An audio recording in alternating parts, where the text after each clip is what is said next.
श्रीगुरुभ्यो नमः। हरि ओम।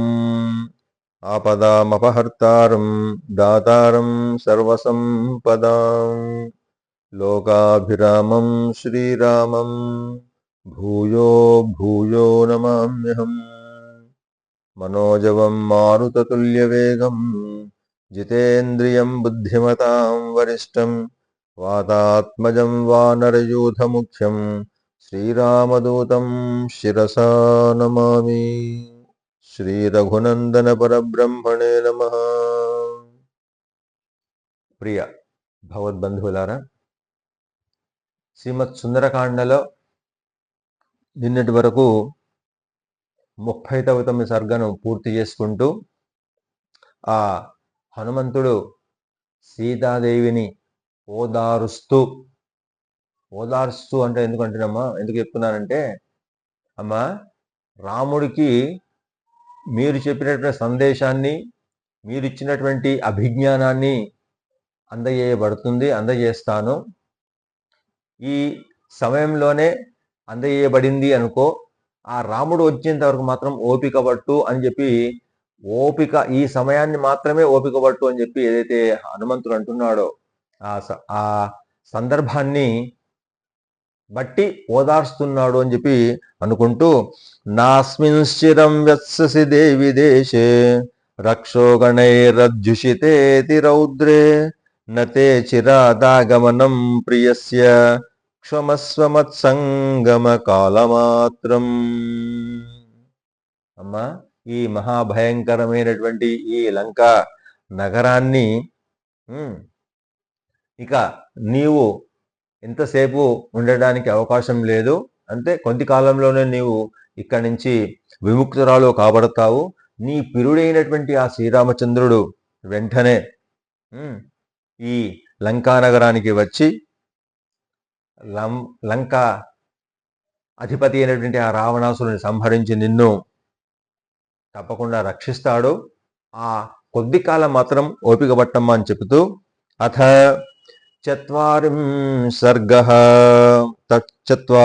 సర్గః శ్రుత్వా తు వచనం తస్య వాయుసూనోర్మహాత్మనః ఉవాచాత్మహితం వాక్యం సీతాసురసుతోపమా. ఆ హనుమంతుని యొక్క మాటలైనటువంటి ఆ సీతాదేవి, శ్రుత్వా తు వచనం తస్య వాయుసూనోర్మహాత్మనః ఉవాచాత్మహితం వాక్యం సీతా సురసుతోపమా. అంటే దేవతా కన్యతో సమానమైనటువంటి సౌందర్యం కల ఆ సీతాదేవి హనుమంతునితో ఈ విధంగా పలుకుతూ ఉందట. ఓ హనుమా, త్వాం దృష్ట్వా ప్రియవక్తారం సంభ్రహుష్యామి వానర అర్ధసంజ్ఞాత సంసేవ్య వృష్టిం ప్రాప్య వసుంధర. నీ మాటలు నాకు చాలా ఆనందం కలిగిస్తున్నవి. నీ మాటలు ఏ విధంగా ఉన్నాయంటే, సగం మొలిచినటువంటి ఆ సస్యం ఏదైతే ఉంటుందో, వర్షాలు లేక అల్లడెళ్ళిపోతున్నటువంటి సందర్భం లోపల ఒకవేళ వర్షం పడితే ఆ సగం మొలిచినటువంటి ఆ మొలక ఏదైతే ఉందో అది చక్కగా ఎదగడానికి అవకాశం వచ్చే విధంగా ఆ వర్షాన్ని చూసినటువంటి ఆ మొలక ఎదగడిపోతుందో, సంతోషపడిపోతుందో, ఆ విధంగా నీ మాటలు నాకు పోతున్నటువంటి ప్రాణాన్ని నిలబెట్టే విధంగా ఉన్నాయ్యా. త్వాం దృష్ట్వా ప్రియవక్తారం సంప్రహుష్యామి వానర అర్ధ సంజాత సంసేవ్య వృష్టిం ప్రాప్య వసుంధర. ఈ భూమి మీద సగం మొలిచిన, అంటే ఇంకా పంటకు రానటువంటి మొలక ఏదైతే వరి చేను ఉంటుందో, సస్యం ఉంటుందో, ఆ సస్యానికి అనుకోకుండా వర్షం పడితే ఏ విధంగా ఉపయోగపడి లాభదాయకంగా పంట పండుతుందో ఆ విధంగా నీ మాటలు నాకు అనిపించాయ్యా. యథాతం పురుష వ్యాఘ్రం గాత్రై శోకాభికర్షితై సంస్పృశేయం సకామాహం తథా కురు దయామయీ. అంటే రాముణ్ణి పొందాలైనటువంటి కోరికతో ఉన్నటువంటి నేను ఆ పురుష శ్రేష్ఠుడైనటువంటి ఆ రాముడి యొక్క అవయవాలను తాకాలనేటువంటి ఏదైతే నా హృదయం తపిస్తూ ఉందో, నా శరీరం తపిస్తూ ఉందో, నా శరీరం కూడా ఎటువంటి అయిపోయింది, ఆహారం లేక, దాహం తీసుకోక, నీళ్లు తాగకుండా కృషించినటువంటి ఈ శరీరంతో రాముని యొక్క శరీరాన్ని తాకాలనేటువంటి ఏదైతే నా బలీయమైనటువంటి కోరిక ఉందో ఆ కోరికను రాముడికి తెలియజేయ్యా. యథాతం పురుష వ్యాఘ్రం గాత్రై శోకాభికర్షితై సంస్పృశేయం సకామాహం తథా కురు దయామయి. ఏ విధంగా నేను అనుకుంటున్నానో ఆ విధంగా నువ్వు చెయ్యి అంటే రాముణ్ణి నేను తాకినట్టుగా భావించి ఆ రాముని యొక్క స్పర్శను చేయవయ్యా. అట్లు నా యందు అనుగ్రహించేలా నువ్వు ప్రవర్తించు, ఆ రాముడు నా యందు అనుగ్రహించేలా ప్రవర్తించయ్యా. అభిజ్ఞానంచ రామస్య దద్యా హరిగణోత్తమ క్షిత్వా మిషీకాం కాకస్య కోపో దేకాక్షిశాతనీం. అభిజ్ఞానంచ రామస్య, ఆ రాముని యొక్క కోపము చేత విసరబడినటువంటి ఏదైతే ఉందో, అంటే ఈమెకు గాయం చేసినాడని ఆనాడు ఆ కాకాసురుని మీద దర్భను మంత్రించి బ్రహ్మాస్త్రంగా ప్రయోగించినాడో అటువంటి క్షిప్త్వ అంటే క్షణంలోనే ఆగ్రహం తెచ్చుకొని ఆ కాకి మీద ఒక కన్ను పోయేటట్టుగా చేశాడో. ఏకాక్షిశాతనీం అభిజ్ఞానంచ రామస్య దద్యా హరిగణోత్తమ క్షిప్త్వా ఇకాశీం కాకస్య కోపాదే కాక్షిశాతనీం.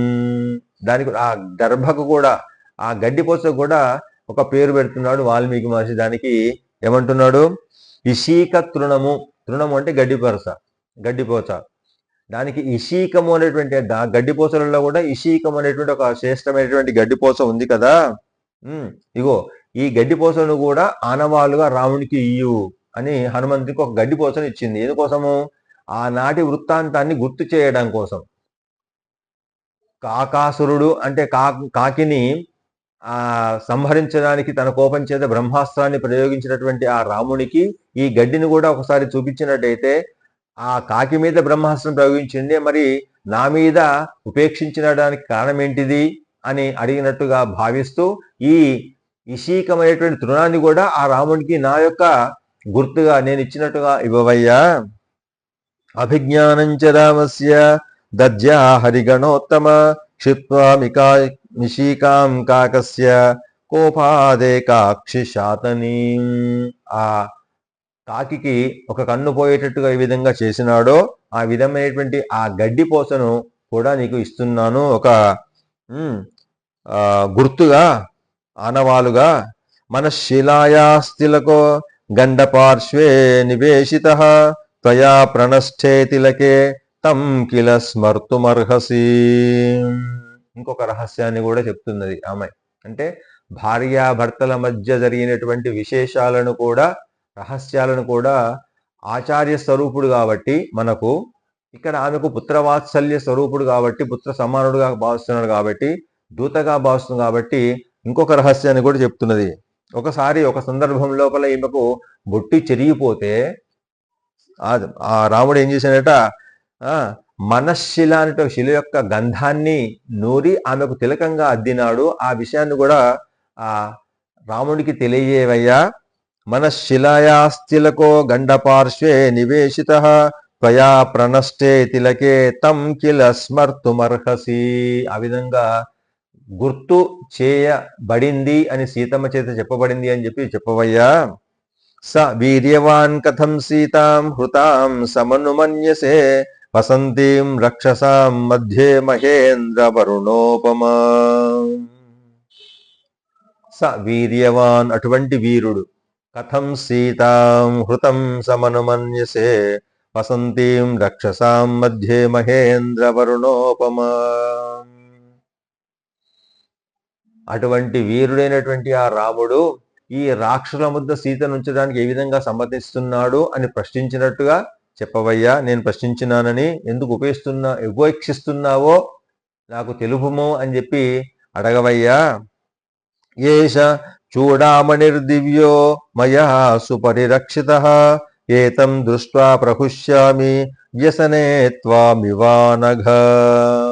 దోషరహితుడైనటువంటి రామచంద్రుడు.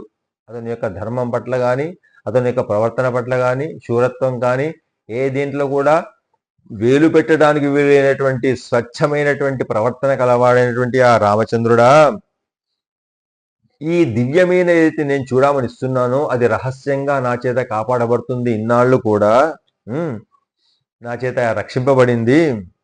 కాబట్టి నా ఈ దుఃఖాన్ని, ఈ మణిని చూడడం ద్వారా, ఈ మణిని నువ్వు చూసినట్టయితే నన్ను చూసినట్లుగా భావించు, ఆ విధంగా చూసి సంతోషించు, వెంటనే నన్ను రక్షించడానికి రావయ్యా.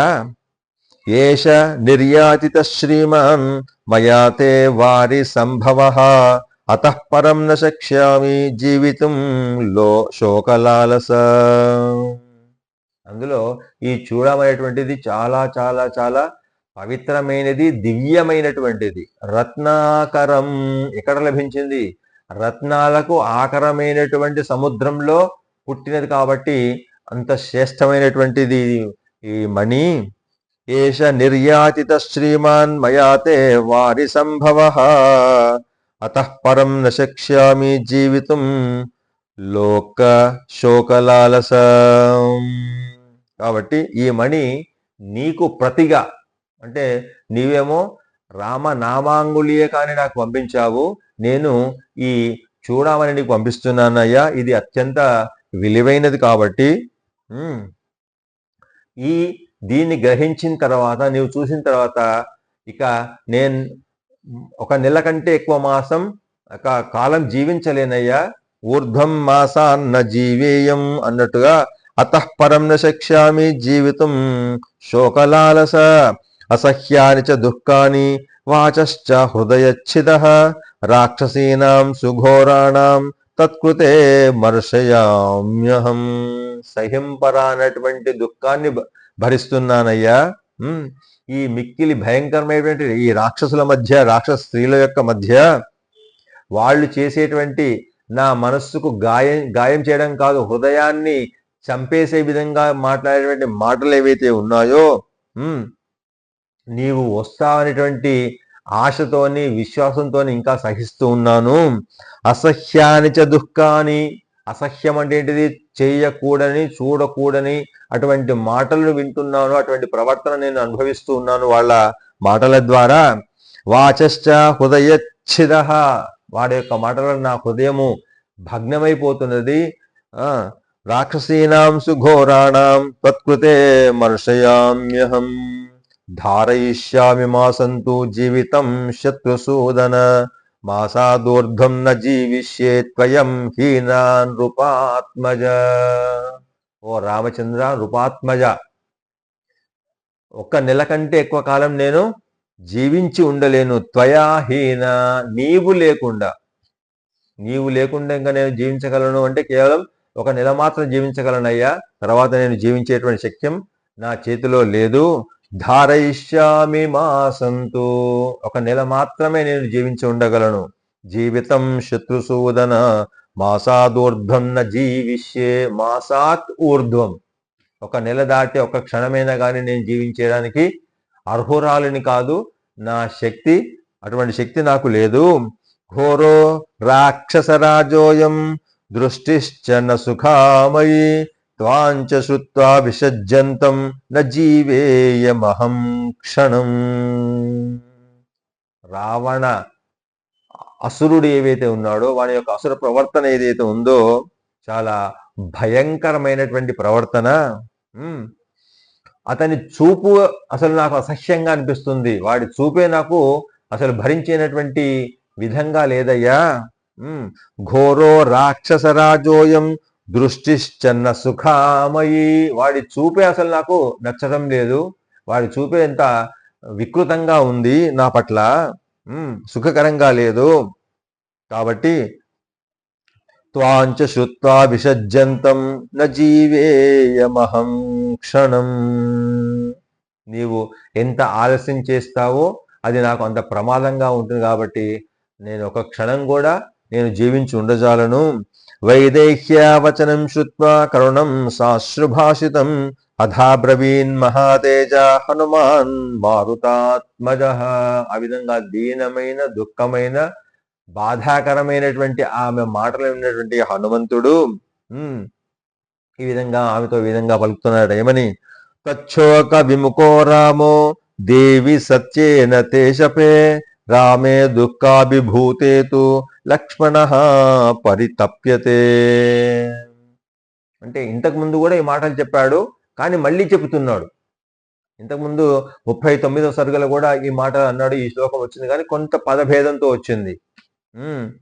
తచ్చోక విముఖో రామో దేవి సత్యేన తేషపే రామే దుఃఖావిభూతేతు లక్ష్మణ పరితప్యతే. నా సత్యమందు ఒట్టేసి చెప్తున్నానమ్మా, రామచంద్రుడు నిన్ను కోసినటువంటి శోకంతో చాలా ఇబ్బంది పడుతున్నాడు. ఇంకా నిన్ను తప్ప వేరే విషయాల మీద అసలు దృష్టి కూడా పెట్టడం లేదు. కాబట్టి నా సత్యం మీద, నా ప్రవర్తన మీద ఒట్టేసి చెప్తున్నానమ్మా, రాముడు నీ దుఃఖాన్ని వెంటనే పోగొట్టడానికి లక్ష్మణునితో సహా ఇక్కడికి రాగలడు. నువ్వెంత పరితపిస్తున్నావో ఆ లక్ష్మణుడితో సహా రాముడు కూడా ఆ విధంగా నీ కోసం పరితపిస్తున్నారమ్మా. తచ్చోక విముఖో రామో దేవి సత్యేన తేషపే రామే దుఃఖావిభూతేతు లక్ష్మణ పరితప్యతే. ఆ లక్ష్మణుడు కూడా పాపం అమ్మ నీ కోసం పరితపిస్తున్నాడు రామునితో పాటుగా. కాబట్టి కథంచిద్భవతి దృష్ట నకాలః పరిశోచితుం ఇమం ముహూర్తం దుఃఖానాం అంతం ద్రక్ష్యసి భామిని. నీ యొక్క దుఃఖం ఏతుందో అంతం అంటే ఇక ముగిసిపోగలదు. కథంచిద్భవతి దృష్ట. ఈ విధంగా ఇప్పటి వరకు ఇన్ని మాసాల దాకా ఏదో విధంగా ఈ బాధలని అనుభవించావు కాదు, ఇక నుంచి అటువంటి బాధలు ఇక ముందు ఉండవమ్మా. కాబట్టి ఇది దుఃఖించే సమయం కాదు. అంటే రాముని యొక్క సందేశాన్ని విన్నావు, రాముని యొక్క అంగుళీయకాన్ని నువ్వు స్వీకరించినావు, నీ యొక్క సందేశాన్ని రామునికి తెలియసావు. కాబట్టి ఇక నువ్వు దుఃఖించబడడానికి వీలు లేదు, దుఃఖించడానికి వీలు లేదు.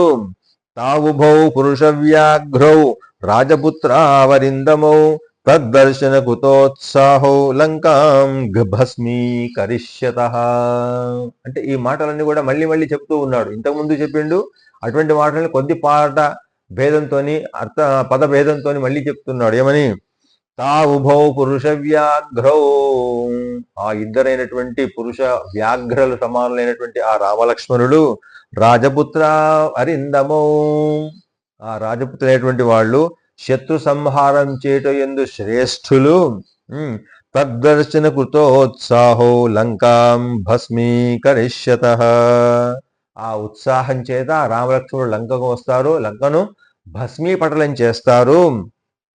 హత్వాతు సమరే క్రూరం రహణం రావణం సహబాంధవం రాఘవౌ త్వాం విశాలాక్షి స్వాం పురీం ప్రాపయిష్యత.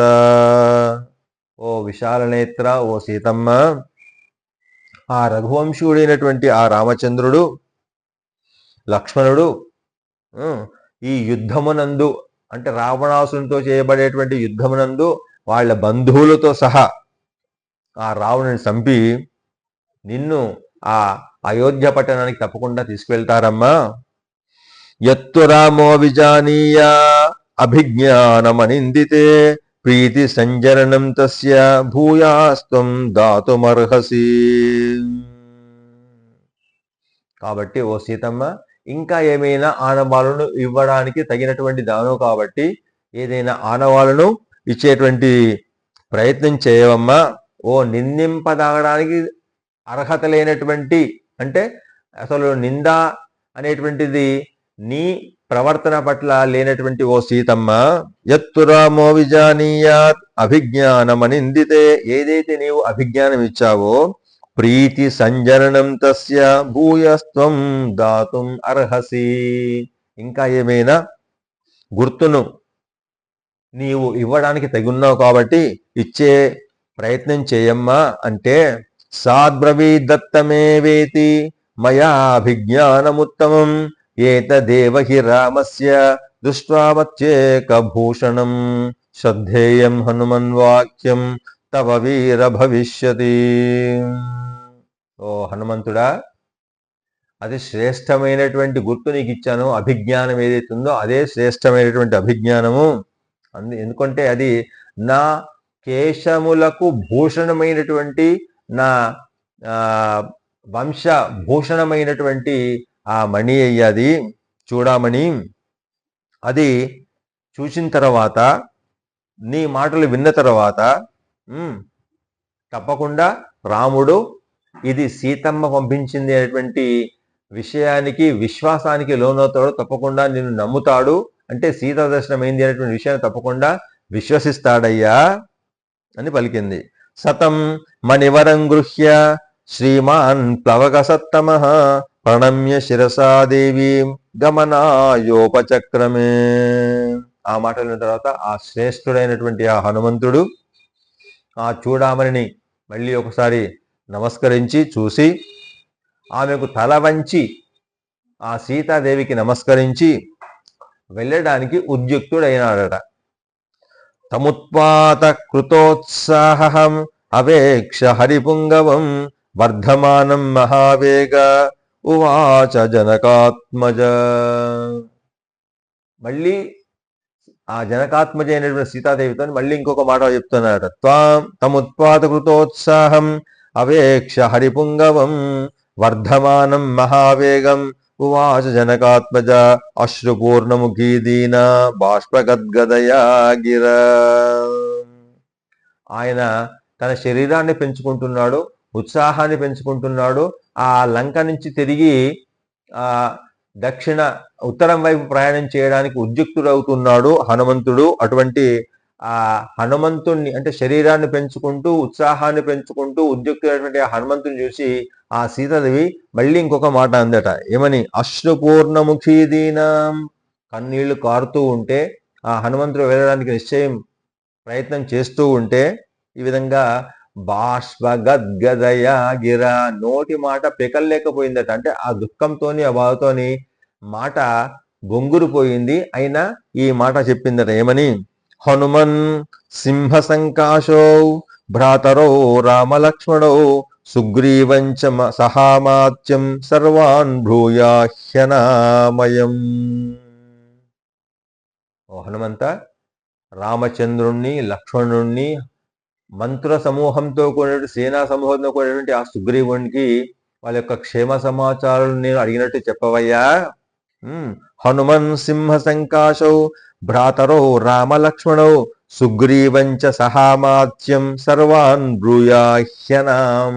అయం, నా యొక్క మాటలుగా వాళ్ళ క్షేమ సమాచారాలను అడగవయ్యా. యథాచ సమహాబాహుం మాం తారయతి రాఘవః అస్మాద్ దుఃఖాంబ సంరోధాత్ త్వం సమాధాతుమర్హసి. రఘువంశ తిలకుడైనటువంటి ఆ రామచంద్రుడు నన్ను ఈ దుఃఖమనేటువంటి సముద్రము నుంచి ఎట్లా తరింపజేస్తాడో ఆ విధంగా నీవు ఆ రాముణ్ణి సమాధానపరచుట కోసము నీవే తగినటువంటి ఉపాయము, నీవే తగినటువంటి వ్యక్తివి అని చెబుతూ, ఇమంచ తీవ్రం మమ శోక వేగం రక్షోభిరిభిః పరిభర్సనంచ బ్రూయాస్తు రామస్య గతః సమీపం శివశ్చ తే ధ్వాస్తు హరిప్రవీర. ఓ హరిప్రవీర అంటే వానరులలో వీరుడైనటువంటి, విశేషమైనటువంటి వీరత్వం కలిగినటువంటి ఓ హనుమంతుడా, రాముని సమీపానికి వెళ్ళినటువంటి నీవు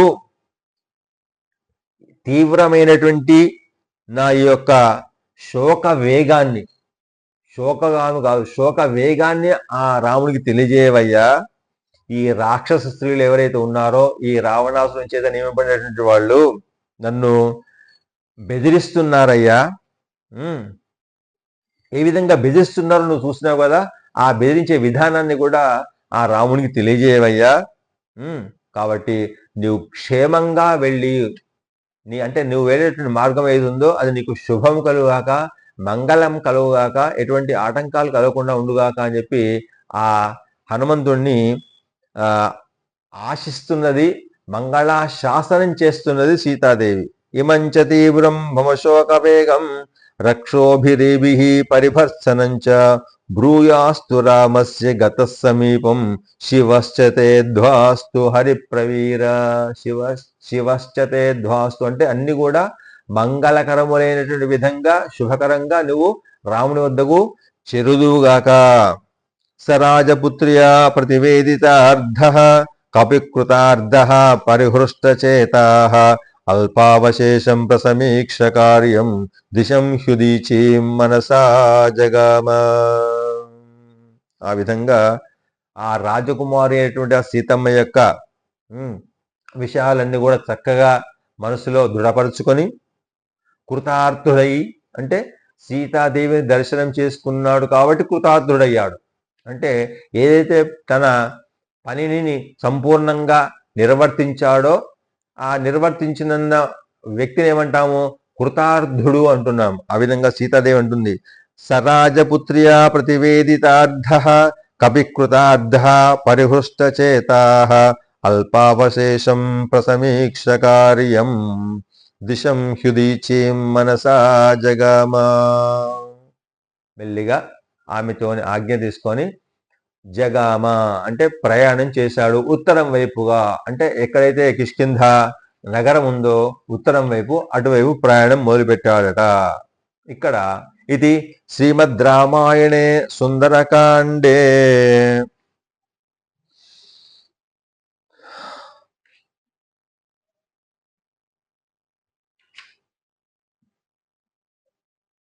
అని 40 సర్గం పూర్తి చేస్తున్నాడు వాల్మీకి మహర్షి. అయితే ఇక్కడ సుందరాకాండలో ఇప్పటి వరకు జరిగినటువంటి సంఘటనలు ఏవైతే ఉన్నాయో, అంటే హనుమంతుడు సముద్ర లంఘనం చేయడం మొదలుపెట్టినప్పటి నుంచి సీతాదేవి దర్శనం వరకు ఈ వృత్తాంతం అంతా కూడా ఒకసారి సమీక్ష చేసుకున్నట్టయితే ఈ 40 సర్గల వరకు ఏదైతే విషయాలన్నీ కూడా మనం విన్నామో ఆ విషయాలలో ఒక ప్రధానమైనటువంటి 10 ముఖ్యమైనటువంటి విషయాలను మనము గుర్తు చేసుకొని సమీక్ష చేసుకుంటూ మళ్ళీ మనం 41 సర్గలోకి అడుగు పెడదాం. అవేంటి అంటే ప్రధానంగా మొట్టమొదటి అంశం ఏంటిది? సీతాదేవికి లంకకు ఉన్నటువంటి సంబంధం ఏంటిది అనేటువంటి విషయాన్ని మనము విశిష్టాద్వైత సిద్ధాంతం ప్రకారంగా ఆచార్య, తర్వాత శిష్య లేదా భగవంతుడు, ఈ ముగ్గురు సంబంధించినటువంటి విషయాల్లో హనుమంతునికి సీతాదేవికి లంకకు, సీతాదేవికి రామునికి ఉన్నటువంటి సంబంధం ఏంటిది అనేటువంటి విషయం లోపల ఇక్కడ మనకు తెలియజేస్తుంది. మొట్టమొదటి విషయం ఏంటిది అంటే సీతాదేవికి ఆత్మ సంబంధాన్ని మనము ఆపాదించాలి. అంటే ఇక్కడ జీవాత్మగా మనము పరిగణించాలి సీతాదేవిని. ఈ లంక ఏదైతే ఉందో ఈ లంక ఆత్మకు దేహ సంబంధం వంటిది. అంటే ఈ దేహమంతా కూడా ఒక లంక అనుకుంటే ఈ లంక లోపల కనబడకుండా రహస్యంగా రావణాసురుడు, అంటే ఈ విషయ బంధాలైనటువంటి దీని చేత ఈమె లోభానికి గురి అయినటువంటి ఈమె ఆత్మ దేహం లోపల కనపడకుండా రహస్యంగా అశోకవనంలో ఉన్నది అని చెప్పడానికి ఒక సంకేతం నంబర్ 1. అంటే సీతాదేవి జీవాత్మ అయితే ఈ లంక ఏదైతే ఉందో అది దేహంగా మనం పరిగణించాలి. ఇది దేహ సంబంధమైనటువంటిది. ఇది ఒక అంశం. ఇక రెండవ అంశం, ఏకాక్షి మొదలైనటువంటి ఈ స్త్రీలు ఎవరైతే ఉన్నారో, అంటే రాక్షస స్త్రీలు రావణాసురుని చేత నియమింపబడి ఈమె యొక్క మనస్సును మార్చడానికి తమ మాటల చేత తమ చేతుల చేత భయభ్రాంతులకు ఆమెను చేసి ఆమె మనస్తత్వాన్ని మార్చడానికి ప్రయత్నం చేస్తున్నారో ఈ ఏదైతే ఉన్నారో ఇవన్నీ కూడా అరిషడ్వర్గాలుగా మనం భావించాలి.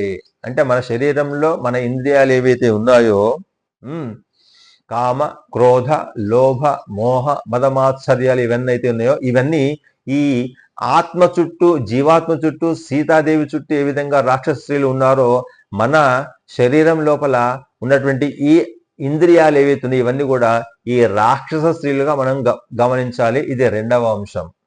ఇక మూడవ అంశానికి వస్తే మాయాలేడి అరణ్యకాండం లోపల మాయాలేడి దర్శనం ఏదైతే ఉందో అది విషయ అభిలాష. అంటే ఈ శరీరము, ఈ ఇంద్రియాలు విషయం వాంఛ తోటి లోబడి లోభానికి మోహానికి గురి అయ్యి ఏ విధంగా భగవంతునికి దూరంగా తీసుకుపోబడుతుందో అనేటువంటిది ఏదైతే ఉందో ఇది అంటే భగవంతునికి జీవునికి దూరం ఏది చేస్తుంది అంటే ఆ జీవుడిలో ప్రకోపించినటువంటి ఈ లోభము ఏదైతే కామము ఏదైతే ఉందో ఇవి విషయ వాంఛకు లోనై భగవంతునికి దూరంగా తీసుకోబడుతున్నాయి అనేటువంటిది 3వ అంశం. ఇక 4వ అంశం చూద్దాం. అంటే ఆ 3వ అంశం ఏంటిది? అహంకారానికి సంబంధించినటువంటి విషయాలన్నీ కూడా అహంకార మమకారం సంబంధించిన విషయాలన్నీ కూడా ఇంకా ఇంద్రియ లోలత్వం సంబంధించిన విషయాలన్నీ కూడా మనకు 3వ అంశంగా పరిగణించాలి సుందరకాండలో. ఇక 4వ చూద్దాం. రాక్షస స్త్రీల సంబంధాన్ని ఏదైతే ఉందో ఇంకా కళత్ర పుత్ర సంబంధాన్ని తెలియజేస్తుంది. అంటే భగవంతునికి దూరంగా ఉండడానికి కోసం చేసేటువంటి ప్రయత్నం లోపల ఈ కళత్రాదులు పుత్రాదులు ఏవైతే ఉన్నారో ఇవి బంధంగా ఏర్పడతాయి అని చెప్పి తెలియజేయడము 4వ అంశం. తర్వాత ఇక 5వ అంశం విషయానికి వస్తే హనుమంతుని దర్శనము సీతాదేవికి జరిగింది. సీతాదేవికి హనుమంతుని యొక్క దర్శనం జరిగింది అశోకవనం లోపల. ఇది ఆచార్య శిష్య సంబంధాన్ని మనము గుర్తించుకోవాల్సినటువంటిది 5వ అంశం. అంటే హనుమంతుడు రాముని దూతగా ఇక్కడికి వచ్చాడు, ఈమె యొక్క ప్రవర్తనను గమనించాడు, ఈమె యొక్క బాధను, ఈమె యొక్క కష్టాన్ని గమనించాడు. ఈమె ఏ విధంగా ఆవేదన పడుతుంది భగవంతుని చేరడానికి, అంటే రాముని చేరడానికి సీతాదేవి ఏ విధంగా ఆవేదన పడుతుందో ఇక్కడ జీవాత్మ పరమాత్మను చేరడానికి ఏదైతే ప్రయత్నం చేస్తున్నాడో అది గమనించాడు ఆచార్యుడు అనేటువంటిది. ఇక్కడ హనుమంతుని యొక్క ఆచార్యత్వం, సీతాదేవి యొక్క శిష్యత్వం ఏదైతే ఉందో ఇక్కడ మనం గమనించాల్సినటువంటిది. అంటే ఆచార్య శిష్య సంబంధాన్ని ఇక్కడ మనం 6వ అంశంగా గమనించాలి. ఇక 7వ అంశం, ఆచార్యుడు ఏం చేసిండు? రాముని యొక్క గుర్తుగా ఉంగరాన్ని ఇచ్చిండు, రామనామాంకిత ఉంగరాన్ని ఇచ్చిండు. ఆ ఉంగరం దేనికి ప్రతీక అంటే ఆచార్యుడు ఆమెను ఉద్ధరించడానికి, ఆమెను భగవంతుని సమీపంలో తీసుకురావడానికి అవసరమైనటువంటి మంత్రోపదేశం చేసిండు అనేటువంటి ఒక ప్రధానమైనటువంటి అంశం. ఆచార్య కృప ద్వారా భగవంతుని వైపు ఆత్మను నడిపించడానికి అవసరమైనటువంటి మంత్రాన్ని ఇవ్వడము, అంగుళీయకాన్ని ఇవ్వడము. అది 6వది. అంటే భగవంతుని యొక్క గుణ వర్ణనాన్ని, భగవంతుని యొక్క కీర్తిని, భగవంతుని యొక్క వాత్సల్యాన్ని, అమృత తత్వాన్ని ఆచార్యుడు జీవాత్మకు తెలియజేయడము. ఇది 6వ అంశం. ఇక 7వ అంశం చూద్దాం. అది అయిపోయిన తర్వాత 8వ అంశంలో సీతమ్మ రాముని యొక్క ఉంగరాన్ని చూసి, అంటే భగవంతుని యొక్క విషయాన్ని విని దర్శించేసుకొని, అంటే ఉంగరాన్ని చూడడం ద్వారా భగవంతుని దర్శనంగా భావించినటువంటిది ఆ సీతమ్మ కాబట్టి ఆ భగవంతుని యొక్క గొప్పతనాన్ని, మంత్రాన్ని అందించిండు ఇంతకు ముందు హనుమంతుడు. ఇప్పుడు ఏం చేస్తుంది? ఆ ఉంగరాన్ని చూడడం ద్వారా మంత్రార్థాన్ని గ్రహించేటువంటి ప్రయత్నం చేస్తుంది సీతాదేవి. అంటే రాముని యొక్క గుణగణ, భగవంతుని యొక్క గుణగణ సంకీర్తనం చేసేటువంటి ప్రయత్నం చేస్తుంది. ఇది 8వ అంశము ఈ సుందరకాండలో. మంత్రానుష్ఠానం చేయడం, మంత్రార్థ అనుష్ఠానం చేయడం ఏదైతుంది 8వ అంశం. ఇక 9వ విషయం చూద్దాం. ఆ సీతాదేవి లక్ష్మణుని అరణ్యమునందు దూషించుట ఏదైతే ఉందో, భగవత అపచారము ఒకటి, భాగవత అపచారము 2వది. అయోధ్యాకాండలో వనవాసానికి బయలుదేరిన సమయం లోపల రాముణ్ణి తన మాటల ద్వారా అవమానించింది. అంటే స్త్రీ రూపంలో ఉన్నటువంటి మగవాడు అని భావించకుండా, నా తండ్రి నీకు కన్యాదానం చేశాడు, నువ్వు భార్యను సంరక్షించుకోలేటువంటి స్థితిలో ఉన్నావయ్యా అని చెప్పి ఆ రాముణ్ణి ఆక్షేపించింది అయోధ్యకాండలో. అది కించిత్ చిన్న పాపము. ఇక మహాపాపం ఏంటిది? గొప్పనేటువంటిది ఆ రాముని సేవించేటువంటి లక్ష్మణుణ్ణి అవమానించింది తన మాటల ద్వారా. కిష్కింధాకాండలో ఈ హా లక్ష్మణ హా సీత అనేటువంటి మారుచుని యొక్క మాటల ద్వారా ఈమె ఉద్వేగానికి గురై లక్ష్మణుని పంపడానికి ప్రయత్నం చేస్తే లక్ష్మణుడు తిరస్కరిస్తే అప్పుడు మాటలు ఏదైతే ఉందో అది భాగవతాపచారము. అంటే భగవతాపచారాన్ని భగవంతుడు క్షమిస్తాడేమో కానీ భాగవతాపచారాన్ని భగవంతుడు క్షమించడు అనేటువంటిది మనకు 9వ అంశము. ఇక చివరగా 10వ అంశం ఏదైతే ఉందో, రావణుడు మొదలైనటువంటి వారిని హతమార్చి, అంటే భవిష్యత్ కాలంలో హతమార్చి శ్రీరాముడు సీతమ్మను తిరిగి అయోధ్యకు తీసుకుపోవడం. అయోధ్య అంటే ఏంటిది? ఇక్కడ మనకు ఆత్మ జీవాత్మ విషయంలో, పరమాత్మ విషయం లోపల అంటే ఆత్మను తిరిగి తనలోకి చేర్చుకునేటువంటి ప్రయత్నం చేస్తున్నాడు రామచంద్రుడు. అంటే జీవాత్మను తన లోకి తీసుకుంటున్నాడు, తన వాడుగా భావిస్తున్నాడు, తన వ్యక్తిగా భావిస్తున్నాడు. అంటే ప్రకృతి సంబంధించినటువంటి ఏదైతే ఈ దోషాలు ఏవైతే ఉన్నాయో ఈ దోషాలన్నిటి కూడా తొలగించి తిరిగి జీవాత్మను తనలో కలుపుకునేటువంటి ప్రయత్నం, అయోధ్యలో కలుపుకునేటువంటి ప్రయత్నం చేస్తున్నాడు.